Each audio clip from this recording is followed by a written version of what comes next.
मात्र जिम्मेवार भारतीय जनता पार्टी रहा है, क्योंकि उस समय वित्त विभाग भारतीय जनता पार्टी के मातहत रहा है। लेकिन नीतीश कुमार नहीं चाह रहे थे कि बहाली हो। अच्छी बात ये है चित्ररंजन जी, नहीं, सुकन्या जी, नीतीश जी नहीं चाह रहे थे तो सरकार में मलाई खाने के लिए बैठे हुए थे, मलाई खाने के लिए बैठे हुए थे। जो नीतीश कुमार नहीं चाह रहे थे तो ये मलाई खाने के लिए बैठे हुए थे क्या? सवाल यह है कि वित्त विभाग इनके मातहत था, भाजपा के मातहत, और नियुक्ति में वित्त विभाग की एक महत्वपूर्ण भूमिका होती है, उसका अलॉटमेंट होता है, उसकी सहमति होती है। वित्त विभाग है, विधि विभाग है, इन सारे विभागों से क्लियरेंस के बाद ही नियुक्ति की प्रक्रिया आगे बढ़ती है। तो इसलिए वह झूठ बोल रहे हैं, आज जो है सो नीतीश कुमार पर आरोप लगा रहे हैं, जबकि इसके लिए सीधा जिम्मेवार भाजपा है।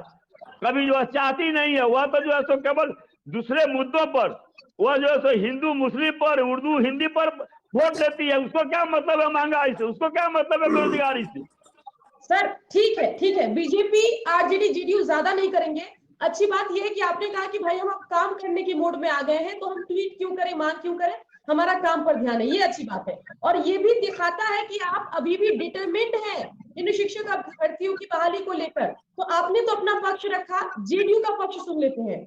लव जी, छठे चरण की बहाली को लेकर ऐसे ही हम, आप, चित्ररंजन जी और आलोक बैठे थे, और उस समय साथ में हमारे 7th फेज की बहाली का इंतजार कर रहे शिक्षक गण थे।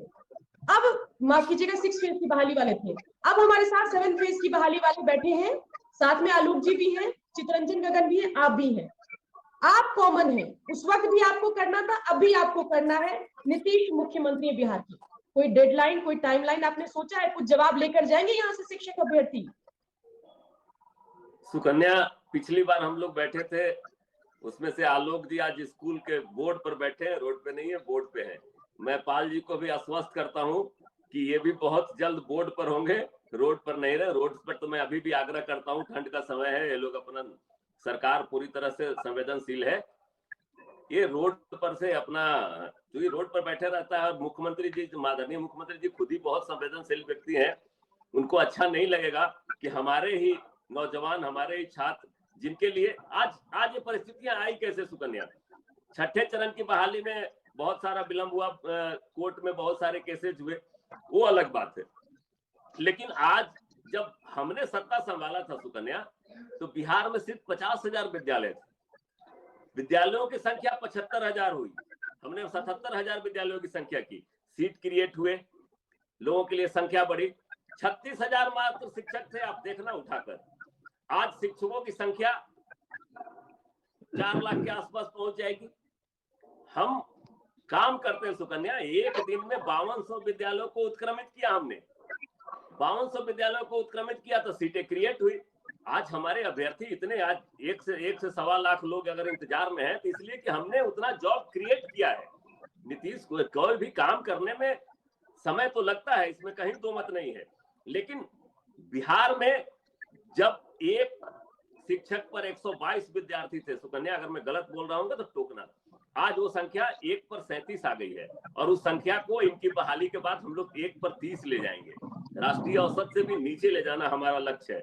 और हमारे माननीय मुख्यमंत्री जी ने निर्देशित किया है, 2 दिन पहले ही बुलाकर सारे अधिकारियों को, प्रधान सचिव से लेकर शिक्षा विभाग के मंत्री को और वित्त मंत्री को, चित्ररंजन भाई बोल रहे थे, बहुत अच्छा चीज बोल रहे थे, वित्त मंत्री ही मुख्यमंत्री के बाद एक ऐसा पद है जिसमें सभी विभागों को समीक्षा करने का अधिकार है।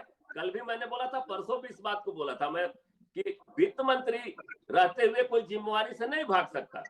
मैंने सुशील मोदी जी को भी तुम्हारे आज तक पे इस बात का जवाब दिया था, थोड़ा सा पिंच भी हुआ था उनको, कि सर आप जब वित्त मंत्री थे, अकेला वित्त मंत्री है जो सभी विभाग की समीक्षा कर सकता है, तो आपने इसको समीक्षा क्यों नहीं किया? ठीक है, छठे चरण की बहाली की प्रक्रिया में अभी बहुत कुछ शिक्षक रह गए हैं, लेकिन फिर भी हमने 46,000 शिक्षकों को नियुक्ति पत्र दिया है। और मैं इनको आश्वस्त करता हूँ, आपके चैनल से मैं आश्वस्त किया था, और चित्ररंजन भाई से भी ये आश्वासन के साथ कहूंगा कि हम लोग सामूहिक रूप से सब लोग प्रयास करेंगे, और मंत्री जी के पास चल के, क्योंकि आपके डिबेट से सीधे मैं विजय चौधरी जी के घर गया था उस दिन उठकर, क्योंकि दर्द है इनके लिए। हम भी एक किसान के बेटे हैं, नौकरी कैसे पाई जाती है, इसके लिए कितना मेहनत किया जाता है, विद्यार्थी कितना मेहनत करता है, वो हम खुद देखते हैं। हमारे ही गांव में, और हम तो बहुत छोटे तबके से, मैं मुखिया रहा हूँ 15 सालों तक। मैंने खुद अपने मुखिया के रूप में भी बहाल करके देखा है शिक्षकों को, उनका दर्द समझा है। जब एक घर में एक आदमी की बहाली हो जाती है तो पूरा घर खुशहाल हो जाता है। बिहार के जनता के चेहरे पर मुस्कान लाना ही तो नीतीश कुमार की खासियत है। नीतीश कुमार ने इसके लिए काम किया है, महिलाओं के लिए काम किया, इनके लिए अभी हमने नियुक्ति पत्र दी। और चितरंजन भाई, बहुत जल्द हम लोग एसआई 10,000 एसआई की भी बहाली करेंगे पुलिस में। पुलिसों के में भी संख्या बढ़ाना चाहते हैं। हमारी सरकार काम करने में लगी है, और काम निश्चित तौर पर, उस दिन चितरंजन भाई हम पर सवाल उठा रहे थे, आज हम लोग जब दोनों साथ हैं तो जल्दी ही हो जाएगा। उस दिन सवाल उठा रहे थे चितरंजन भाई को ही मैंने जवाब दिया था कि एक चीज मैं बोलूंगी बीच में, बीजेपी वालों को मैंने इसलिए नहीं बुलाया कि मामला जो एनडीए वर्सेस महागठबंधन ना हो जाए। तो बीजेपी वाले नहीं है तो आलोक जी के पीछे ब्लैक बोर्ड है, उसका जो है आप क्रेडिट नीतीश जी को दे देंगे, और वीर और इसके अलावा मीकू के पीछे जो है आंदोलन वाला पोस्टर लगा है तो उसका आप बीजेपी पर ठीकरा फोड़ देंगे, ये तो नहीं चलेगा सर। मैंने अभी तक ठीकरा फोड़ा क्या सुकन्या? नहीं, आपने कहा कि बीजेपी के पास विकास था, उन्होंने किया नहीं, आपने बोला सर। नहीं, मैंने कहा कि जब बीजेपी के लोग सवाल उठा रहे थे तो मैंने उनको कहा कि भैया, जब वित्त विभाग आपके पास था तो आपने क्यों समीक्षा नहीं किया, आपने क्यों इस मामले को लटकाए रखा? और भाई ने ठीक ही कहा कि जब हम नहीं सुन रहे थे तो क्यों मेरे साथ बैठे थे, इसी मुद्दे पर छोड़ देते सरकार, इसी मुद्दे पर बाहर निकल जाते, सारे अभ्यर्थी खुश हो जाते, सब लोग खुश हो जाए। भाई रोजगार के मुद्दे पर बीजेपी बाहर आई है, लेकिन अगर आप डिबेट कीजिएगा तो एक मुद्दा तो बीजेपी को के लिए बनेगा ना, और बना हुआ मुद्दा बीजेपी क्यों खराब करेगी? तो बेहतर है आप एक डेडलाइन दे दीजिए, एक टाइमलाइन दे दीजिए, ताकि ये भी यहाँ से आश्वासन लेके जाए कि भाई इतने महीने में, इतने दिन में मेरा काम हो जाएगा। हो सकता है आंदोलन भी खत्म कर दे, आमरण बिना खाए पिए भूखे बैठे भूख हड़ताल पर। ऑलरेडी एक बार प्रार्थना करूंगा, सब हमारे भाई हैं, ये लोग खत्म कर। ऑलरेडी आंदोलन जब हुआ था, चिंता से खुद चिंतित है सरकार खुद चिंतित है इनके चिंता से, इसलिए मैं आग्रह करूंगा कि आंदोलन खत्म कर दें।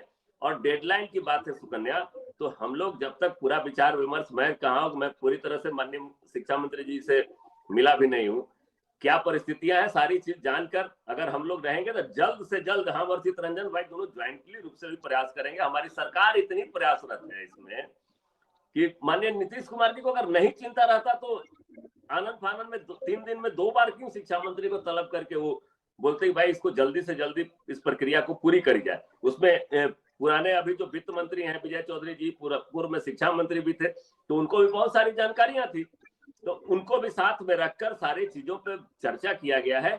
और उम्मीदतः सुकन्या बहुत जल्द सुखद निर्णय निकलेगा, और पाल जी रोड पे नहीं बोर्ड पे होंगे, आलोक भाई बोर्ड पे है, इस बात का प्रमाण है कि अब हम लोगों ने देखिए काम करना है, अड़चने आते रहती है, सीमित संसाधन है सुकन्या, आप भी जानती हो, आप बिहार से हो, भले 12 के बाद बाहर रही हो, संसाधन सीमित संसाधन में बिहार सरकार ने जितनी तरक्की और उन्नति की है, बेरोजगारी दर भी आज बिहार में बाकी राज्यों से, पंजाब से भी कम है। ये हमारे कौशल का उदाहरण है। उनके पास इतने संसाधनों के बाद भी गूगल करके देख लो, लग गया तो मोबाइल पे लग गई तो लगा कुछ बोलोगी, लेकिन निश्चित तौर पर मैं बता रहा हूं कि बहुत जल्द हमारे शिक्षक अभ्यर्थी फिर से बोर्ड पर होंगे, और ये हम लोगों के लिए गौरव की बात होगी, हम लोगों के लिए गौरव की बात होगी कि हमारी सरकार एक साथ इतने लोगों को रोजगार देगी और हमारे स्कूलों का स्टैंडर्ड उठेगा।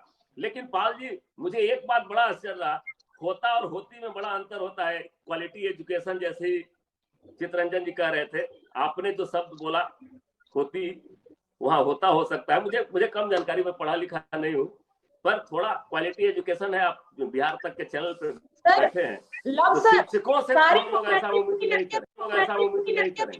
यहाँ बैठे हैं तो इनका वो आप क्वालिटी चेक मत करिए सर, अब क्वालिटी चेक मत करिए, बच्चे हैं आए पढ़ाने के लिए, और अपने बिहार में होता होती रा श की सबको दिक्कत है, उससे कोई बचा नहीं है सर। चलिए आपको आलोक जी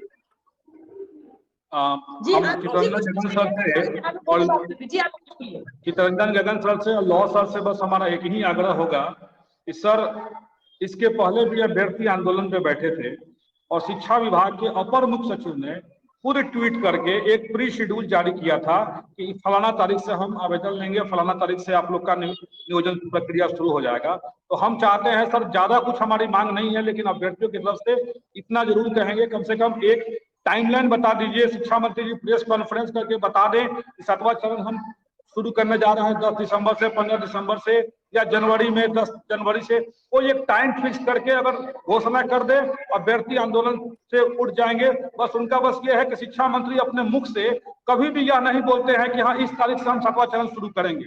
वो सिर्फ बोलते हैं क्या कि बहुत जल्द शुरू हो जाएगी, लाखों बहालियां करनी है, महीनों लगेंगे।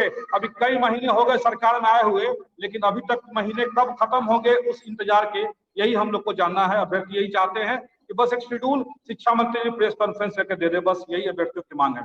आलोक जी, तब जी आपके पास में आऊं, वीर भी शिक्षक अभ्यर्थी है, उनकी मैम एक मिनट मैम, एक मिनट मैम। आलोक जी, आप बोल लीजिए। आलोक जी, देखिए पिछली बार की बातें थी, निश्चित तौर पर ट्वीट करके जाहिर किया था, लेकिन सुकन्या बीच में जो त्रासदी हुई, ये कोरोना जैसी महामारी हुई, उसके चलते शेड्यूल में बहुत सारा गड़बड़ हुआ।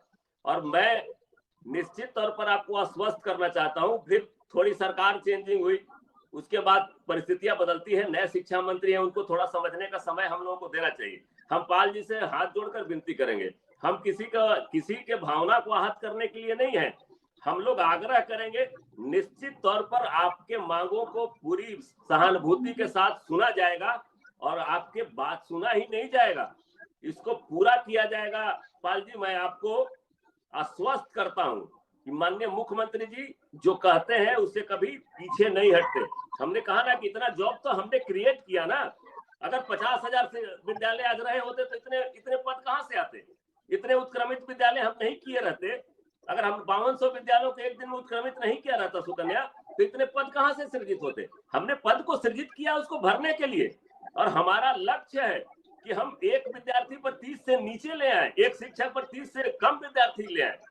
सुकन्या, हम अपने बहुत आपको शुभकामना आपके लक्ष्य के लिए। हमारे साथ वीर सिंह भी शिक्षक अभ्यर्थी शुरू से जुड़े हुए हैं, उनकी बात भी दर्शकों तक पहुंचा देते हैं। वीर, आप क्या कहना चाहते हैं, बताइए। मैडम, ये मैं जेडीयू के प्रवक्ता से मैं ये जानना चाहूंगा कि आखिर एक डेट दे दें कब तक ही आवेदन लेंगे, कारण कि अभी सीटेट दिसंबर आएगा, फिर उसमें अभ्यर्थियों की संख्या बढ़ जाएगी, जो अभी कट ऑफ था कम से कम 4-5% तो और अधिक बढ़ जाएंगे। तो जो 3 साल से इंतजार कर रहे हैं अभ्यर्थी, उनके साथ कैसे न्याय होगा। ठीक है, मिकू भी बीच में कुछ कहना चाह रहे थे। मिकू, आप भी अपनी बात रखिए। बात करेंगे। हाँ मैम अपनी बातों को मैं बस 2 मिनट के अंदर रखता हूँ, ठीक ना। देखिए, जो हमारे लोक कुमार सिंह सर बोल रहे हैं, जो चित्ररंजन गगन सर बोल रहे हैं कि आंदोलन स्थगित कीजिए, तो मुझे शौक नहीं आंदोलन करने के लिए। हम लोग आंदोलन करने के लिए नहीं गर्दनी बाग में मजबूरी में आए हुए हैं, और लोकतंत्र की खूबसूरती यही है कि हम जनता के चुने हुए प्रतिनिधि नहीं है। हम आंदोलन कर मुद्दा को संज्ञान में आपके लाते हैं, और मुद्दा आपकी संज्ञान में हो जाती है। बहरहाल आप केवल आश्वासन देते हैं और आश्वासन पर खरे नहीं उतरते हैं, तो हम क्या करेंगे बताइए। आपका राजनीतिक लड़ाई बीजेपी के साथ, संजय जायसवाल जी के साथ हो सकता है, और हम शिक्षक अभ्यर्थी बलि का बकरा क्यों बनते हैं। आपको बहाली करानी है तो तिथि क्यों नहीं बतानी है। दूसरी चीज हम ये भी बता दें कि बिहार बीमार है क्योंकि यहाँ पर बेरोजगार की भरमार है। बिहार बीमार है क्योंकि यहाँ पर बेरोजगार की भरमार है, और एक MP MLA का सीट खाली हो जाती है तो उपचुनाव की तिथि आ जाती है। हम 4 साल से संघर्ष कर रहे हैं, क्या आपको दिखाई नहीं देती है। हम जानते हैं कि शिक्षक बन करके स्कूल में जाएंगे, लेकिन कब। बहुत सारे हमारे साथी हैं जिनका एज समाप्त होने वाला है, अगर उनका एज समाप्त हो जाएगा तो क्या आप अपने जगह पर जॉब दीजिएगा। हमको इतना बताइएगा, आपका तो काम चल जाएगा सर। आप किसी पार्टी से हैं, राजनीतिक घराने से हैं, राजनीतिक कार्य करते हैं। हम शिक्षक अभ्यर्थी हैं, पढ़े लिखे केवल एक शिक्षक को हरता धारण कर सड़क पर बैठे हुए हैं। आप हमारी बातों को अगर सीरियस नहीं लीजिएगा, केवल आश्वासन दीजिएगा, तो हम क्या करेंगे। आत्मदाह के सिवा हमारे पास कुछ नहीं बचेगा। और माननीय मुख्यमंत्री जी बहाली कराने के चपेट में नहीं है। अगर करानी होती तो उस समय भी मुख्यमंत्री जी वही थे। एक तिथि घोषणा करने में क्या दिक्कत है। हम आज घोषणा करते हैं गर्दनी बाग से, तो हम अभी के अभी चले जाएंगे अपने साथियों से बोल करके कि सभी लोग घर जाइए। क्या दिसंबर में बहाली शुरू करेंगे वो। 4 साल हो गया मैम, मेरा उम्र 29 वर्ष हो गया, मेरे साथियों को उम्र 42-43 वर्ष है। बताइए कि किस प्रकार बहाली की प्रक्रिया शुरू होगी। बीरबल का खिचड़ी क्यों बनाया जा रहा है इस बहाली को? हांडी ऊपर है और आग नीचे है, या तो आग के ऊपर ले जाइए या हांडी के नीचे लाइए। 7वीं चरण प्राथमिक विज्ञप्ति जो है ना, वो केवल आश्वासन का शिकार है। और माननीय मुख्यमंत्री जी चाहेंगे तो एक दिन का भी समय नहीं लगेगा। नियम और नियमावली का हवाला दिया जाता है केवल 7वें चरण अभ्यर्थियों का। क्यों? हम पूछना चाहते हैं कि हम लोगों ने क्या ऐसा गुनाह किया है? क्या शिक्षक बनने की राह अपनाई है इसीलिए? आपका ये उपचुनाव में कितने समय लगता है? कोरोना काल में भी आपका चुनाव चलता रहा। आप सत्ता के अदल बदल करते हैं, लेकिन हम अदल बदल कहाँ करें साहब? हम तो बेरोजगार हैं और शिक्षक बनने के लिए एक आतुर हैं। आप जो आलोक भैया को बोल रहे हैं कि अभी आप स्कूल में हैं, तो उनसे पूछिए कि सरकार ने 4 सालों में मात्र 42,000 बहाली बने। क्या इसमें छाती पीटने वाली बात है? 4 सालों में 42,000 क्या होती है? हमारी संख्या 95,000 थी, उसमें से आपके योग्य अभ्यर्थी नहीं मिले, 42,000 ही मिले। आपकी लेंदी प्रक्रिया है, तो इसके लिए आपको समस्या का समाधान करना पड़ेगा ना। जो ऑनलाइन डोमिसाइल सेंट्रलाइज की बात की जाती है, तो वो तो हम बोलते हैं कि ले चलिए ना हमारे शिक्षक अभ्यर्थियों को बैठाइए शिक्षा मंत्री जी के सामने, उनको समझा दिया जाएगा। 5 दिन से 6 दिन नहीं लगेगा इस बहाली को नियमावली बनाने में, मैं गारंटी देता हूं। लेकिन हम लोग क्या करें, मजबूर है मैम। अगर आश्वासन से काम चल जाता ना तो हम गर्दनी बाग नहीं बैठे होते। आश्वासन से काम चलने वाला नहीं है। और एक तिथि दे दीजिए माननीय चित्ररंजन गगन सर, माननीय लव कुमार सर जी, हम अगले मिनट अपने घर पर दिखाई देंगे। बिल्कुल। इससे पहले चित्ररंजन जी और लव सिंह जी पंचायत चुनाव को मॉडिफाई करना था। जो अपना वो होता है ईवीएम मशीन, उससे पंचायत चुनाव करवाने थे। हाँ, इससे क्या होता है कि थोड़ा पंचायत चुनाव भी ऑथेंटिक हो जाता, समय कम लगता मतगणना में। उस प्रोसेस को करवाने में आप लोगों को ज्यादा वक्त नहीं लगा। तुरंत जो है साउथ से आप लोगों ने वो मशीनें मंगवाई और जो पंचायत चुनाव है उसको